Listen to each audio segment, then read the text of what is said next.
I think one of the worst cars on the road is the Corvette. What? I can't stand this car.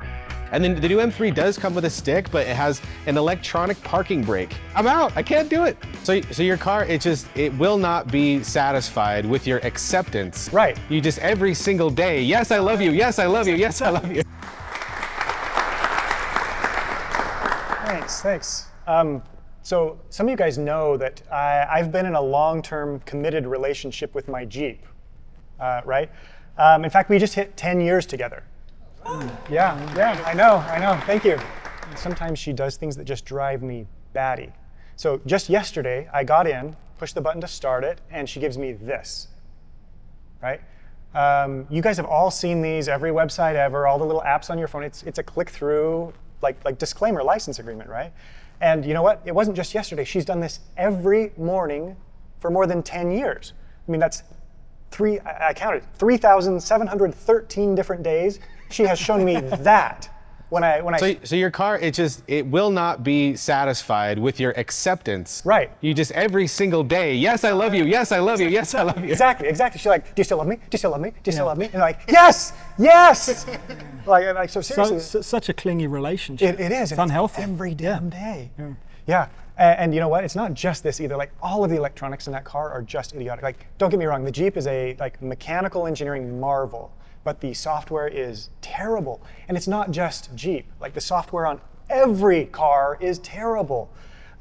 It's the worst stuff I've ever seen. I do have to qualify that. There was one car that I got in, and it was fantastic. The software it had the best on-dash system I've ever seen. It was an Uber. And I had to ask the driver if it was okay if I took a picture. So was this like Rivian or something new that's more tech company than car company? No, it was much more innovative than that. It was this. What? Like I said, best on-dash system I've ever seen. Well, that's an Android phone. I don't know what you're talking about. Well, but it's still Android user.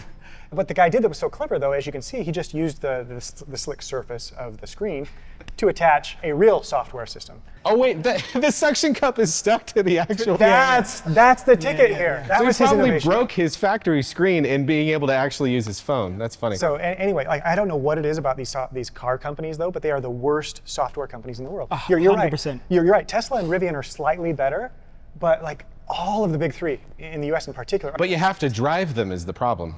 Yeah.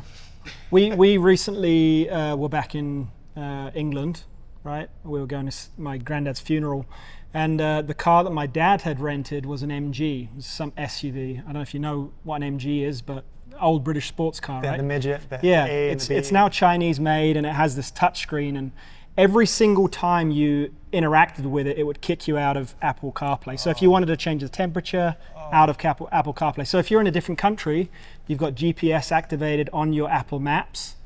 You have to get out of that, and lo and behold, we had to plug it in every single time. We had to reconnect Apple. There is no excuse. There is no excuse for that. No, it didn't have any physical controls to go like higher and lower on the temperature. No. See, I cannot own a car where you have to go through a software menu to change the temperature or voice command it. That's just a big no. In fact, I really, really hate to say this, but today BMW doesn't have anything I would buy. I just test drove an X7 being like, okay, family car, here we go. I love their service, like speed. No, like software climate controls. I won't do it. Yeah, they're not even trying. And then the new M3 does come with a stick, but it has an electronic parking brake. And that one detail, I'm out. I can't do it. No drifting for you. At least not in that. Well, yeah, no, exactly. You can't initiate a drift with the handbrake. So speaking of worst drivers on the road, I think it depends where you are. Here in Utah, the worst drivers on the road by far are Dodge trucks. It's even worse if they're a diesel. Even worse if it's the eco diesel for some reason. The little V6 they made that never really worked that good. But if you're in San Francisco, you gotta watch out for these guys. And this is when I lived there about 10 years ago. But so even more so today, it's probably like Tesla owners and stuff like that. But yeah, just the weaving in and out of traffic, turning right from the left lane, cutting you off, like braking on the freeway. With that judging look and that high-mindedness, yeah. That's exactly right. And of course, yeah, we just talked about the Dodge Rams. This is an especially bad example too, because it's bright red. And so you're gonna be able to see the guy in the far right lane doing 10 miles an hour. Like, cigarette hanging out of his mouth. You got it, yeah. Smacking his girlfriend, smoking a cigarette. It's just not cool. I was trying to think what there's going to be a lot of disagreement here. I already know it, and I know that I'm going to get a lot of back. Never disagreed. I don't know what you're talking about. There is going to be a lot of You're disagreement. so wrong. We just like all the time. Never mind. I think one of the worst cars on the road, for many reasons, is the Corvette. What? I can't stand this car.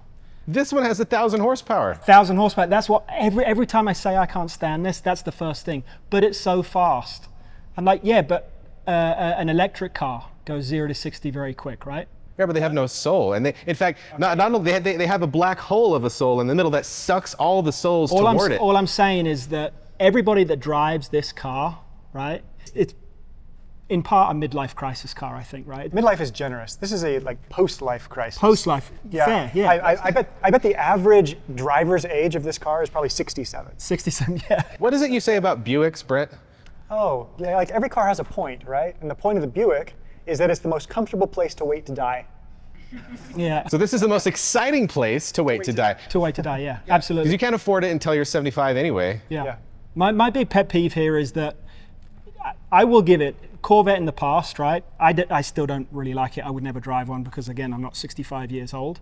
Yeah. They had a personality and a perspective, right? Being from over the pond in Europe, Corvette has become this like wannabe luxury Italian car, right? And they've taken styling from McLarens and Ferrari, and let's get rid of any semblance of American muscle car. There are Corvettes that I like. I like the original like 53 with the cute little fins. Yeah. I like the split window Stingray, gorgeous car. Sure. Like iconic car. They had a point of view though, right? They did. There was a point to those cars. Yeah. This one, the point is there's a market segment for people in their late 60s who want to drive and think like they're still in their 30s and can suddenly afford it. So that when the C8 came out, it was the $59,000 was the sticker when it first came out. Yeah. None of them ever sold for that, but it was the $59,000 Ferrari mid-engine, and all they had to do was add a damn manual, and it would have been fine. Well, it wouldn't have been fine. Yeah, it's a great car. This is a ball of fiberglass. Even the ZR1?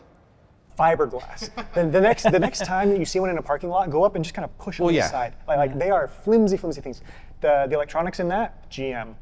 Yeah. The dash, GM. The seats, GM. Like everything about that. So they've taken reference from the Saturn, then, is what you're saying. Yeah. If you can go and push panels, and they But it does make not just mechanical power with its twin turbo flat plane Craig V8, which probably sounds awesome. It actually makes thrust. The rear facing exhaust makes like 24 pound-feet of thrust as it goes along. That's pretty darn cool.